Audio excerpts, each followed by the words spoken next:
présenter la stratégie de l'ANAPEC en termes de digitalisation de son offre de service et de cette prestation. Mais avant tout, je vais commencer par une présentation succincte de l'ANAPEC et surtout de l'accompagnement entrepreneurial qu'elle donne au porteur de projet. Ensuite, je vais parler de l'entrepreneuriat à l'ère du numérique et quelles sont les implications pour l'ANAPEC. Et enfin, je vais décliner la stratégie digitale de l'ANAPEC. Donc l'ANAPEC, en tant qu'organisme public créé en 2000, a pour mission essentielle l'intermédiation, mise en relation employeur-chercheur d'emploi, le conseil aux chercheurs d'emploi, le conseil aux employeurs, et surtout l'appui aux porteurs de projets d'emploi à travers l'information, l'orientation des jeunes entrepreneurs pour la réalisation de leurs projets, la conclusion des conventions avec les associations professionnelles pour le développement de l'emploi et l'encouragement de la jeune initiative et enfin la diffusion d'informations sur le marché du travail. Pour se focaliser un petit peu sur le chercheur d'emploi et le porteur de projet qui arrive dans une agence ANAPEC, il est pris en charge de la manière suivante. Il y a un espace accueil avec un espace libre-service, là où il a toute l'information nécessaire par rapport aux différentes prestations de l'ANAPEC, là où il a aussi un accès libre à l'Internet, et puis il peut être orienté soit vers l'emploi salarié ou vers l'accompagnement à l'entrepreneuriat.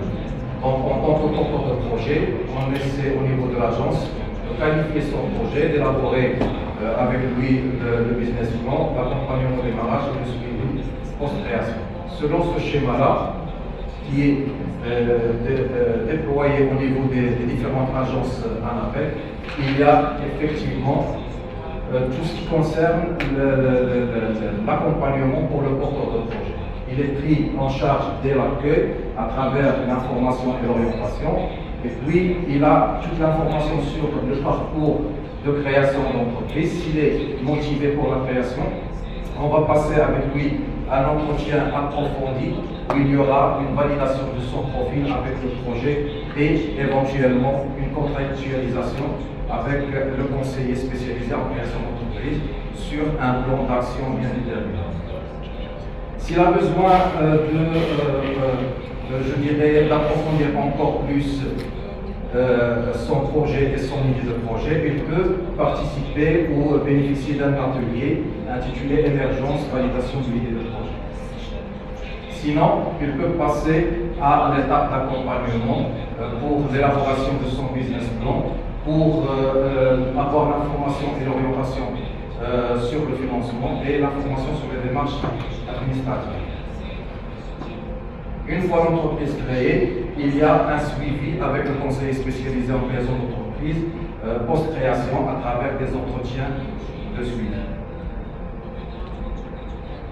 Mais l'entrepreneuriat à l'ère du numérique, caractérisé surtout avec l'informatisation, l'accès libre à l'Internet, la démocratisation de la téléphonie mobile, l'utilisation des applications, donne à l'ANAPEC des opportunités. Notamment, ça nous permet d'informer encore plus, de sensibiliser et de former encore plus de porteurs de projets. Et aussi, ça permet aux conseillers spécialisés en création d'entreprise de canaliser et de concentrer son effort surtout sur des tâches ou des activités à forte valeur ajoutée pour le porteur de projet. Mais ça ne donne pas que des opportunités, il y a aussi des contraintes, notamment la contrainte concernant la pertinence des canaux à mettre en place en termes de digitalisation. Quelle population cible peut bénéficier de ces prestations à travers la digitalisation? Quelle approche et quelles sont les limites d'utilisation? Dans cette question, est-ce que l'ANAPEC se pose la question, est-ce que la digitalisation des prestations d'accompagnement peuvent être une solution pour atteindre sa clientèle cible et aussi une solution pour les porteurs de projets qui ne peuvent accéder directement à ces prestations? Et dans quelle mesure on peut délivrer des prestations d'accompagnement à la création d'entreprise et à l'entrepreneuriat en ligne. C'est surtout ça, toutes les prestations seront en ligne, ou il y aura du présentiel, ou c'est un mixte, etc. La réponse vient surtout sur une focalisation sur le porteur de projet lui-même, parce qu'on doit bien connaître le besoin du porteur de projet, quelles sont ses difficultés, quelles sont ses aspirations, quelles sont leur façon de communiquer, etc. Pour mieux adapter l'outil. Donc l'outil à déployer, il faut être adapté aux besoins spécifiques des porteurs de projet. Donc le besoin, l'outil adapté, quand on parle d'outil, c'est quel contenu et quel contenant. Donc c'est très important d'avoir cette relation. Après, c'est toute une organisation derrière qui doit être mise en place. Et cette organisation, le maillon fort, je dirais, c'est le conseiller spécialisé qui doit être formé et capable de suivre, je dirais, le porteur de projet à distance, être disponible, etc. C'est très important. Et par la suite, mesurer l'impact et quelles sont les pistes d'amélioration. D'où l'ANAPEC a pris la décision d'avoir sa stratégie digitale. Donc l'ANAPEC, c'est le stratégie d'emploi à l'ère numérique. Donc l'ANAPEC, elle a des prestations en présentiel à travers ses agences au niveau local et à travers ces espaces d'emploi en partenariat avec les universités, les communes, etc. Donc il y a je dirais entre 2005 et 2018, il y a le nombre des agences qui a quadruplé. Donc on est passé de 24 à maintenant à 87 agences. Mais il n'y a pas que ça, il y a aussi des prestations à distance. Et c'est ce qu'on appelle le cross-canal chez l'ANAPEC. Donc le site, il est accessible au public, pour tout le monde, j'insiste, sur le lien axpo.m.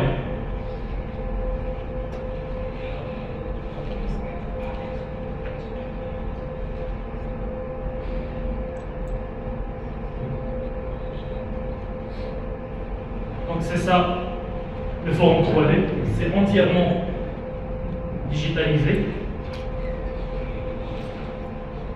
On a essayé un petit peu de recréer un espace personnalisé 100% marocain avec la mosaïque, les personnes et tout. Donc, on rentre sur le forum. Il y a aussi la version arabe, elle est accessible. Sur le forum, qu'est-ce qu'on a? Donc, il y a le hall d'exposition dans lequel il y a des stands et tout. Il y a une galerie d'exposition, une place de marché et une salle de conférence. Sur la salle de conférence, on peut soit trouver des vidéos de conférences déjà en ligne et les visionner, soit, s'il y a une conférence en direct, on peut la visionner directement sur la plateforme.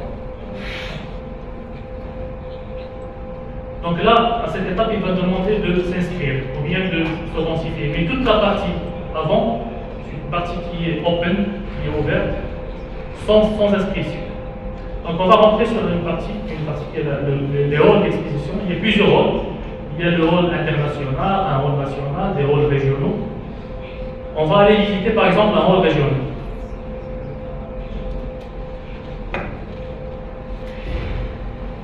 Par exemple, on va aller à la région de l'Orient.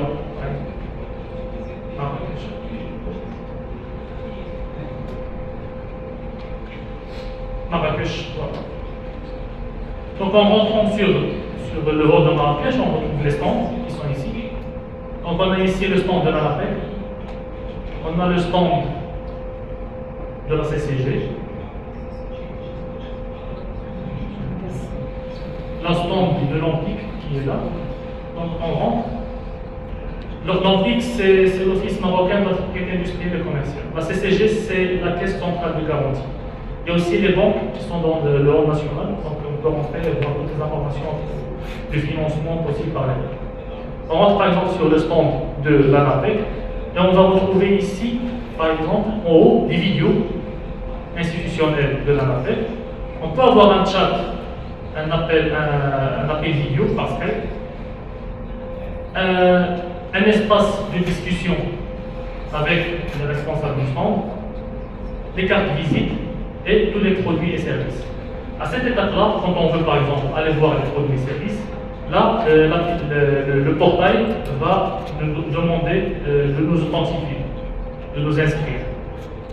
Pourquoi à cette étape-là? Parce que là, on aura besoin des informations du visiteur, son email, son téléphone, tout, pour pouvoir donc, le rappeler après. Donc je vais essayer d'utiliser mon compte.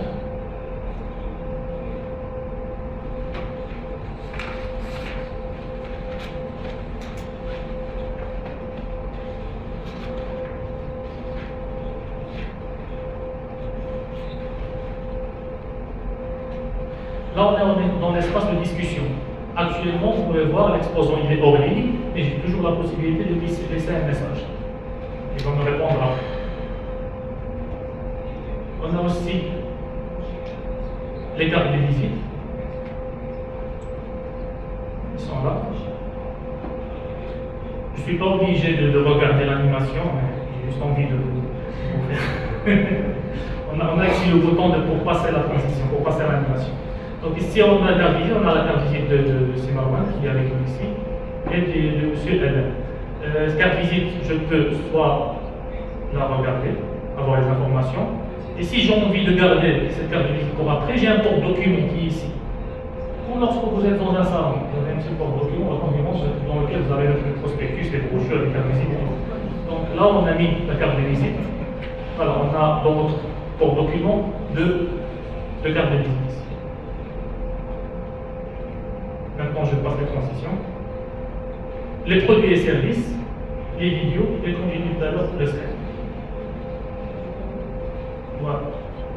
Donc ça, c'est pour la démonstration.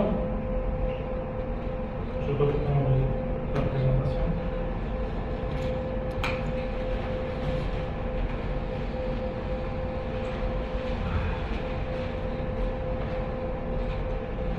Donc pour rappeler, il y a le hall d'exposition avec ses 12 halls régionaux, le hall national, le hall international.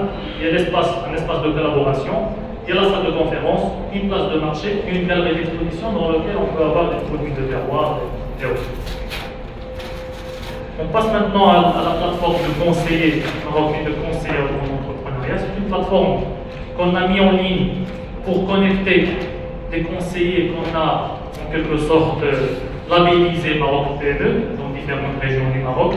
C'est un petit peu nos antennes dans les régions pour toucher les entrepreneurs et les entrepreneurs. Pourquoi? Parce qu'on est une petite entité, on est 70 personnes, on n'a pas d'antenne au Maroc.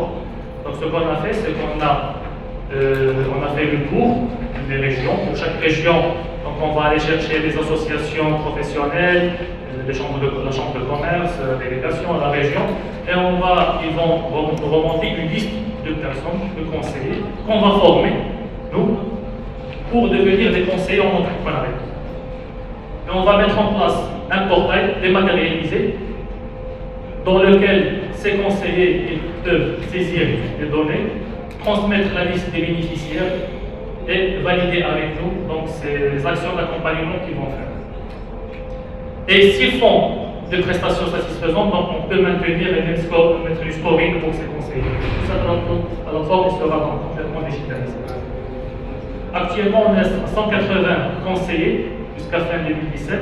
Pour la région du Sud, on n'a pas encore de conseillers puisqu'on est en train maintenant de préparer des conventions avec la Fondation Foscopra, le GOCP et les régions du Sud. Voilà. Je n'ai pas le temps pour parler. Merci beaucoup. Merci beaucoup. PME. Donc effectivement, vous avez une expérience assez riche aussi dans l'accompagnement, la création. Donc vous avez des programmes d'aide au financement, le programme particulier, le Canada, ITS, etc.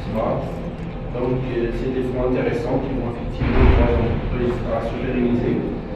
Vous avez parlé aussi du régime auto-entrepreneur. Vraiment des choses qui sont intéressantes. Les inscriptions qui ont lieu, les délais de paiement, les télédéclarations, c'est des services et des prestations qui sont fournis. Donc vous avez le forum 3P qui est aussi intéressant. Ça permet aux jeunes de voir un peu l'écosystème global, de se retrouver par rapport à n'importe quelle prestation de chaque intervenant dans l'écosystème. Et c'est vraiment c'est un système qui est interactif du fait qu'on peut chatter, qu'on peut communiquer virtuellement avec les acteurs. Il y a aussi les sources de financement dans ce système-là. Donc on peut voir les banques, tout ce qui est donc les sources de financement qui existent. Et vous avez parlé un peu de la plateforme marocaine des conseillers au entrepreneuriat. C'est quand même des conseillers prestataires qui sont des porte-parole de Maroc PME au niveau de toutes les régions du Maroc. Ça nous permet d'avoir une couverture nationale et de livrer des prestations de meilleurs avec ces prestataires-là. Ils sont aussi des auto-entrepreneurs, c'est ça? En partie. En partie, donc c'est intéressant. Merci beaucoup pour votre présentation. Je souhaite inviter M. Richard Lavallée, donc du Bureau international du travail arabe, pour faire sa présentation. Merci beaucoup.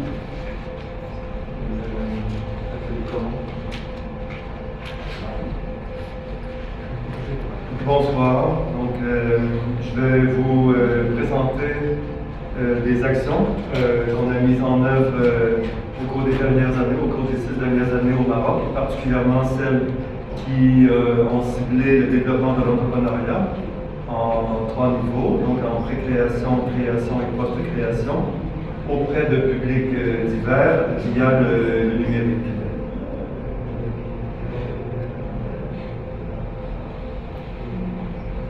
Donc, les actions que je vais vous présenter, elles ont été réalisées dans le cadre d'un projet qui s'appelle le projet Jeunes au travail, dont l'objectif principal était d'accroître l'employabilité et de promouvoir l'entrepreneuriat chez les jeunes, et particulièrement chez les femmes au Maroc.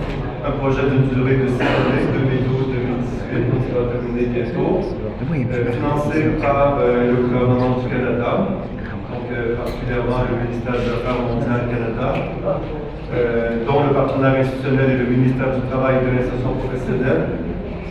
Projet qu'on a réalisé dans 3 différentes régions, donc l'axe Kasachmitra, l'oriental et le Sud-Passatra. Donc on avait 4 objectifs à poursuivre.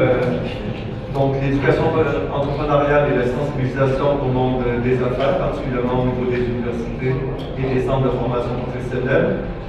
Formuler des recommandations pour améliorer l'entrepreneuriat des jeunes et des femmes.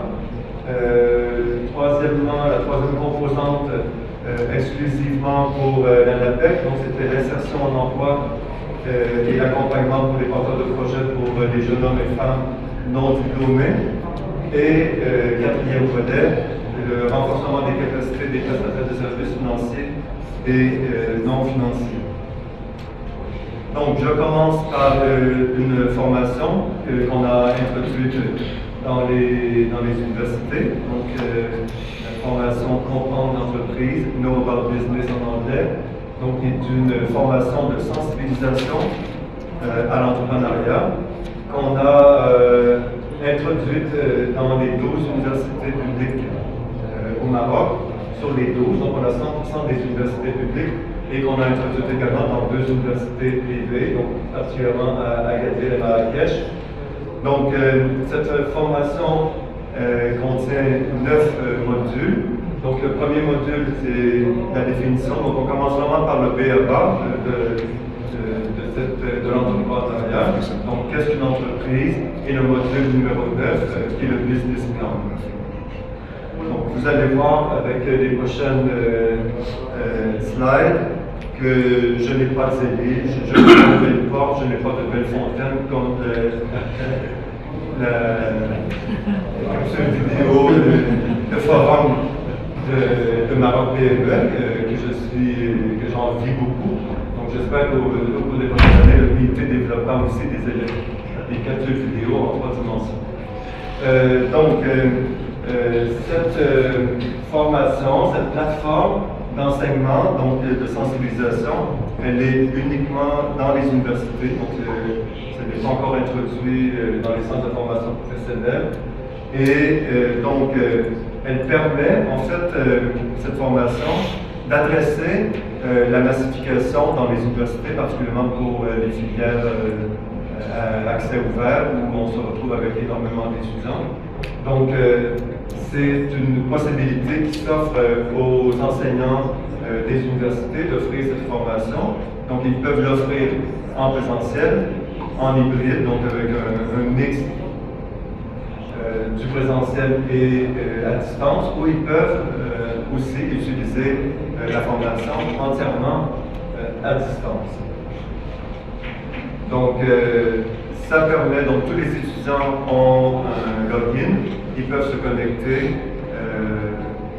7 jours sur 7, 24 heures sur 24. L'avantage de cette plateforme, c'est de pouvoir compléter la formation. Donc, même si l'enseignant choisit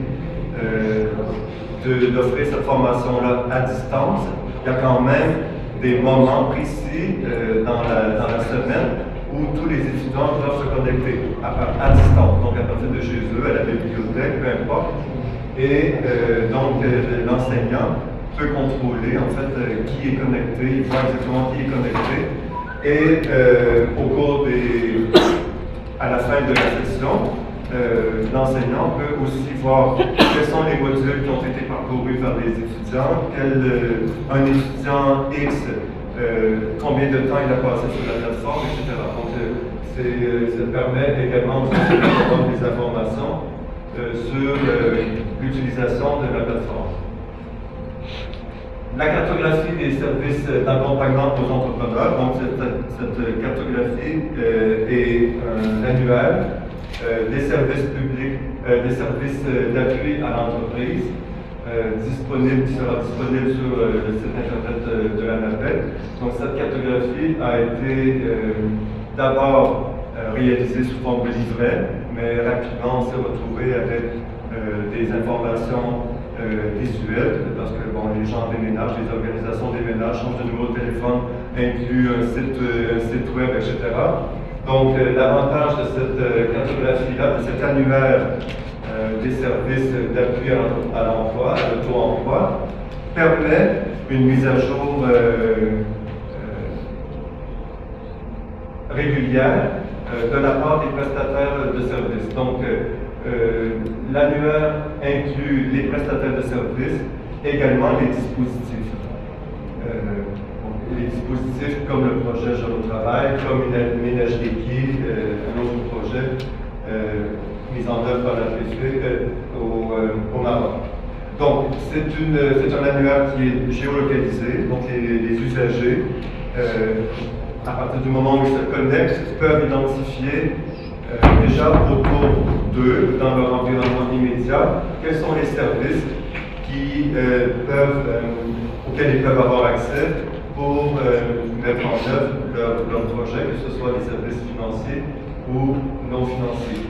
Donc, quand les gens s'inscrivent, donc ils vont s'inscrire en qualité de prestataire de services, de dispositifs ou de porteur de projet.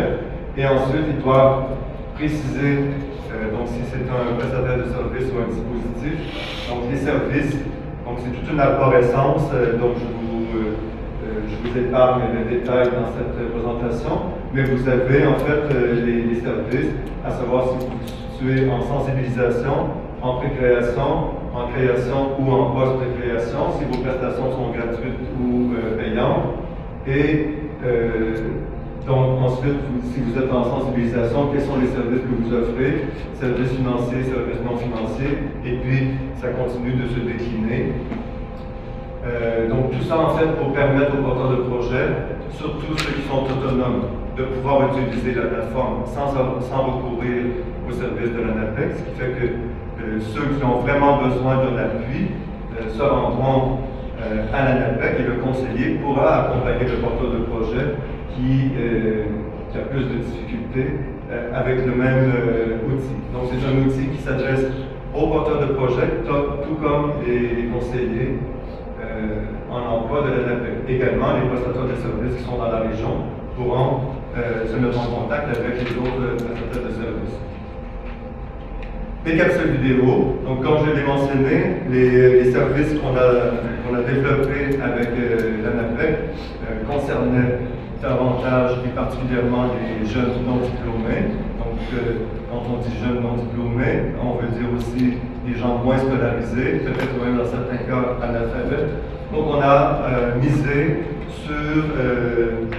plutôt sur les images que sur le texte pour pouvoir outiller les jeunes dans leur démarche.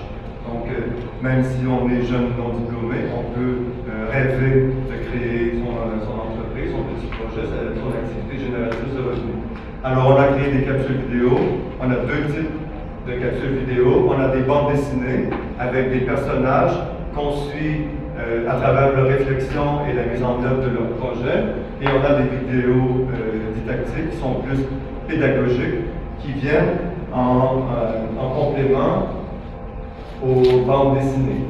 Donc, ces capsules vidéo seront également accessibles depuis le site internet de l'ANAPEC et donc pourront être visionnées donc, sur YouTube, mais feront aussi l'objet de formations. Donc, l'ANAPEC organise des formations au profit des jeunes non diplômés, donc pourront être utilisées dans les groupes de formation, aussi en individuel. Donc, si le conseiller de l'ANAPEC suit un jeune porteur de projet, pourra utiliser une des vidéos en fonction des besoins précis de son bénéficiaire, de son client. Et enfin, on a une formation en éducation financière, qui est une plateforme d'enseignement en éducation financière aux jeunes entrepreneurs. Donc, une plateforme qui a été conçue par le BIT dans le cadre d'un projet en Afrique du Sud. Donc, c'est pour ça que c'est en anglais. Nous sommes en train de l'adapter et de la traduire en français pour le Maroc. Donc, il y a 4 différents modules à cette formation. Donc, se fixer des objectifs financiers, gérer son argent efficacement,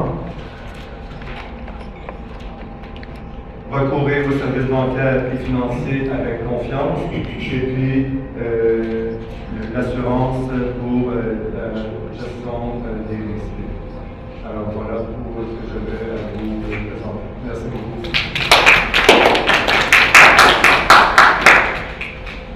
Merci beaucoup, M. Richard. Donc, votre présentation effectivement est intéressante pour les jeunes au travail. Donc, il va bientôt se terminer. On souhaite effectivement qu'il soit reconduit, surtout que vous avez que 3 régions cibles. Donc, si vous avez encore à développer ce programme de plusieurs régions. Donc, vous avez plusieurs outils au niveau de ce programme. Donc, la formation à distance pour tout ce qui comprend l'entreprise, dans la culture entrepreneuriale. Donc, il comprend les modules durant tout le processus. Donc, depuis qu'est-ce que c'est une entreprise jusqu'au plan d'affaires. Donc, vous avez décrit un peu la cartographie des services d'accompagnement. Donc, l'annuaire des services d'appel à l'emploi, c'est un annuaire très intéressant, géolocalisé, donc qui va permettre effectivement au porteur de projet de se retrouver au niveau de sa région, de voir un peu quels sont les acteurs qui sont présents au niveau de sa région, et comment il peut prendre la décision facilement, qu'on peut mettre aussi à jour très facilement parce qu'il est en ligne. Donc, c'est très intéressant pour le porteur de projet. On avait présenté aussi des capsules vidéo. Ils ont pris un double objectif, donc un objectif didactique, formation, mais aussi un objectif de communication, communiquer avec des jeunes qui n'ont pas un niveau d'instruction élevé, donc c'est très intéressant. Et vous avez aussi des formations en ligne dans l'éducation financière qui vont permettre effectivement à ces jeunes de pérenniser leur projet par la suite. Merci beaucoup, M. Richard. Sans trop tarder, donc je vais céder la parole à M. Michel Sejdi, notre représentant de l'ANAPEC, l'Agence nationale de l'emploi et de compétences au Maroc. Merci. Merci, Sylvain. Bonsoir tout le monde. Permettez-moi de vous présenter la vision et la stratégie de l'ANAPEC en termes de digitalisation de ces prestations. Mais avant de commencer ma présentation, je vais faire une brève présentation de l'ANAPEC, de ce que c'est l'accompagnement entrepreneurial de l'ANAPEC, l'entrepreneuriat à l'ère numérique, ses applications pour l'ANAPEC et enfin la stratégie digitale de l'ANAPEC. L'ANAPEC est un organisme public créé en 2000 qui a pour essentielle principale mission d'intermédiation avec la mise en relation employés aux chercheurs d'emploi, le conseil aux chercheurs d'emploi, le conseil aux employeurs et puis l'appui aux porteurs de projets d'auto-emploi à travers l'information et l'orientation des jeunes pour la réalisation de leurs projets économiques et la conclusion de conventions avec les associations professionnelles pour le développement de l'emploi et l'encouragement de la jeune initiative et enfin la diffusion d'informations sur le marché du travail. Si on se focalise sur le chercheur d'emploi et le porteur de projet, quand il arrive à une agence ANAPEC, il est pris en charge selon le schéma suivant. Il y a l'accueil avec un espace libre service où il peut avoir toute l'information nécessaire, qu'il soit chercheur d'emploi ou porteur de projet. Il a aussi un accès libre à l'Internet, donc qu'il peut utiliser. Une fois le besoin est compris au niveau de l'agence, il est orienté soit vers la recherche d'emploi, et on va définir avec lui son projet professionnel, on va l'orienter aussi vers la formation qualifiée, etc. Ou il est orienté vers la création d'entreprise. La création d'entreprise, elle est schématisée, ou l'accompagnement à la création d'entreprise avec les schématisés comme suit. Donc il y a un accueil et l'information et connaissance du besoin du porteur de projet. Par la suite, il peut bénéficier d'un atelier sur les informations sur le parcours de création d'entreprise et il peut bénéficier d'un entretien approfondi avec un conseiller spécialisé pour valider son profil et son projet et par la suite éventuellement avoir une contractualisation avec le conseiller spécialisé avec un plan d'action d'accompagnement. S'il a besoin de renforcer encore plus son idée de projet, il peut bénéficier d'un atelier intitulé Émergence et validation de l'idée de projet. Sinon, il peut accéder à l'accompagnement de porteur de projet, l'accompagnement à la création d'entreprise. Et là, il y a toute l'information et l'orientation sur le financement, l'accompagnement à l'élévation du business plan, l'analyse et la validation de ce business plan et enfin l'information sur les démarches administratives. Une fois l'entreprise créée, donc il va pouvoir bénéficier d'un suivi post-création à travers des entretiens de suivi avec un conseiller spécialisé en création d'entreprise. Maintenant, l'entrepreneuriat à l'ère numérique, quelle implication pour l'ANAPEC en tant qu'organisme et service pour l'emploi? Donc l'ère numérique permet, qui est concrétisée par une informatisation, un accès à l'Internet, une démocratisation de la téléphonie mobile, mais aussi une utilisation des applications, permet à l'ANAPEC d'avoir des opportunités, notamment en termes d'information, de sensibilisation, de formation pour un maximum de porteurs de projets cibles et aussi permet aux conseillers spécialisés en création d'entreprise de concentrer ses efforts sur des tâches et des activités qui sont ayant une valeur ajoutée pour le porteur de projet. Néanmoins, il y a aussi des contraintes. Quelle pertinence pour ces outils à utiliser, pour quelle population cible et quelle approche et quelles sont les limites d'utilisation. Pour répondre donc ces questions-là sont posées par l'ANAPEC et pour dire que est-ce que vraiment la digitalisation des prestations d'accompagnement à la création d'entreprise et à l'entrepreneuriat pour l'ANAPEC peut être une solution pour atteindre sa clientèle cible et répondre à leurs besoins, et peut aussi être une solution pour les porteurs de projets qui ne peuvent accéder directement à cette prestation, et dans quelle mesure on peut délivrer les prestations d'accompagnement à la création d'entreprise et l'entrepreneuriat en ligne. Et c'est la digitalisation, l'information, la sensibilisation, l'évaluation des profils entrepreneurial et j'en passe. La réponse, pour répondre à ces questions, il faut se focaliser sur le porteur de projet lui-même. Bien connaître son besoin est un élément très important. Connaître ses difficultés, connaître ses aspirations, connaître sa façon de faire et quelles sont les pistes de réflexion qu'il a pour atteindre ses objectifs. Ça, c'est très important. Une fois le besoin est connu, il faut adapter l'outil. Et quand on parle d'outils, c'est quel contenu et pour quel contenant. Donc c'est très important d'avoir cette réflexion. Par la suite, il vient la formation des ressources humaines, notamment les conseillers spécialisés en création d'entreprise. Et quand on parle de formation, ce n'est qu'un aspect, parce qu'il va falloir derrière avoir une organisation adéquate pour pouvoir être disponible, être réactif, si on veut donner une prestation à distance qui aura de l'impact. Par la suite, il faut mesurer à chaque fois l'impact de ces prestations dans une optique d'amélioration. Donc l'ANAPEC Service public d'emploi à l'ère numérique. Donc il est consciente, l'ANAPEC est consciente de l'importance du numérique et des possibilités qu'elle donne, a mis en place une stratégie digitale qui va permettre, en plus de toutes les prestations en présentiel qui sont mises en place au niveau des agences et à travers ces espaces emploi, de déployer des prestations à distance. Ces prestations à distance vont permettre d'augmenter le nombre des bénéficiaires, renforcer la proximité, améliorer la qualité et apporter des innovations à l'offre de service de l'ANAPEC. Cette stratégie est axée sur 3 médias, le web, le téléphone et les mass médias. Donc par rapport au web, on utilise tout ce qui est portail et intermédiation, le emailing, les médias sociaux, les sites de partage de contenu, le e-learning, le chat et les applications mobiles. Au téléphone, c'est le centre d'appel et les SMS, et les mass médias, c'est bien sûr la télévision et la radio. Donc, par rapport au web, donc déjà l'ANAPEC, dès la création de l'ANAPEC, il y a son portail pour l'intermédiation et pour les chercheurs d'emploi. Donc, il donne une panoplie de prestations pour les chercheurs. Ils peuvent s'inscrire, avoir leur compte, peuvent suivre les offres de services.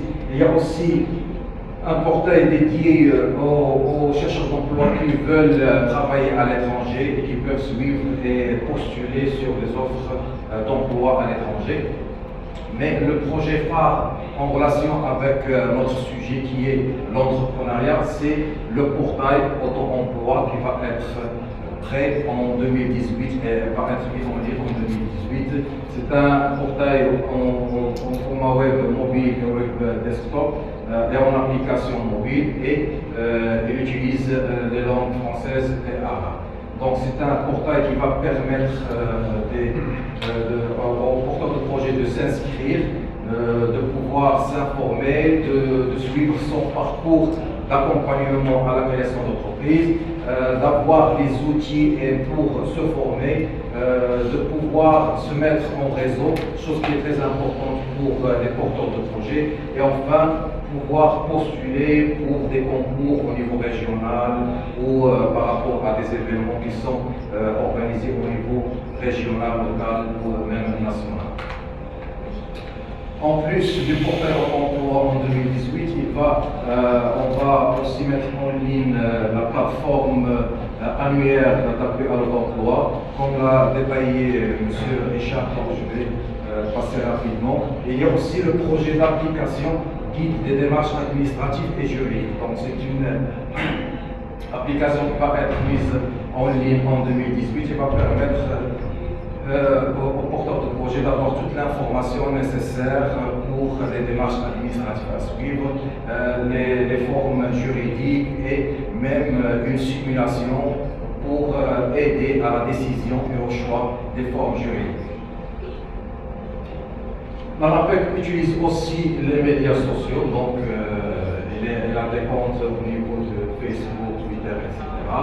Donc c'est un support qui va permettre de cibler notre clientèle, de donner l'information, de sensibiliser, de mettre en ligne des capsules vidéo informatives, etc. Donc, un exemple des appels d'information et de sensibilisation pour drainer les porteurs de projets et les inciter à aller vers les agences et travailler avec les conseillers spécialisés en création d'entreprises. L'ANAPEC aussi a sa télé sur YouTube, donc avec plus de 136 vidéos et plus de 3073 inscrits. Là, il y a une panoplie de capsules qui donnent l'information, qui donnent des reportages par rapport à des métiers, etc. Par rapport à l'auto-emploi, on est en train de, en plus des capsules qui existent déjà, on est en train de développer de nouvelles capsules qui peuvent donner l'information, qui peuvent être utilisées aux ateliers déployés par les conseillers, et aussi des capsules qui sont des témoignages pour être un modèle de cas réussi pour le porteur de projet. L'ANAPEC a aussi une application mobile pour les chercheurs d'emploi et même une autre application dédiée aux migrants régularisés.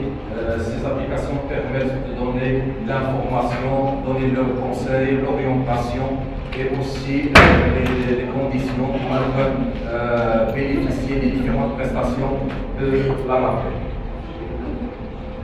Le e-learning, donc on attend d'avoir une plateforme dédiée, une plateforme ANAPEC d'e-learning. Donc l'ANAPEC a conclu un partenariat avec Open Classroom qui va permettre aux chercheurs d'emploi clients de l'ANAPEC qui sont inscrits à l'ANAPEC d'avoir un accès aux cours d'une manière gratuite.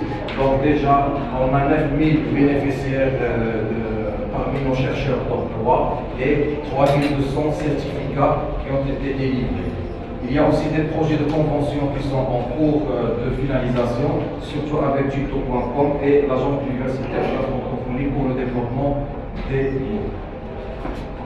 Le emailing, donc l'ANAPEC a la possibilité d'envoyer des emails en masse. Donc chaque année, il y a une campagne d'emailing qui est envoyée aux chercheurs d'emploi et aux porteurs de projets. Les directeurs régionaux, les agences eux-mêmes ont un plan d'action par rapport à ça et peuvent à chaque fois, s'il y a lieu d'informer, de sensibiliser ou de drainer des porteurs de projets ou des chercheurs d'emploi, d'utiliser ce support-là. Le SMSI, l'ANAPEC envoie envoyer 600 000 SMS chaque année pour inviter les chercheurs, etc. Donc, par rapport aux porteurs de projets, et en 2017, on a lancé au niveau de la Direction générale une campagne de SMS qui a pour 8100 SMS pour des porteurs de projets ciblés et potentiels. Enfin, on utilise le centre d'appel, donc l'ANAPEC a mis à la disposition de sa clientèle un numéro bleu qui leur permet de s'informer, d'être assistés dans leur démarche et déposer le cas échéant des réclamations. Le centre d'appel aussi est utilisé pour tout ce qui est suivi de la qualité, donc pour les porteurs de projets, et aussi dans les études de satisfaction. Donc, d'une manière globale, voilà un récap des supports utilisés avec les phases. Donc, l'idée, c'est de donner aux porteurs de projets autonomes la possibilité d'avoir l'information, d'avoir des outils interactifs qui vont leur permettre à les aider dans leur création d'entreprise, tout en remerciant nos partenaires qui nous ont aidés dans l'élaboration de ces différents supports. Et merci pour votre attention.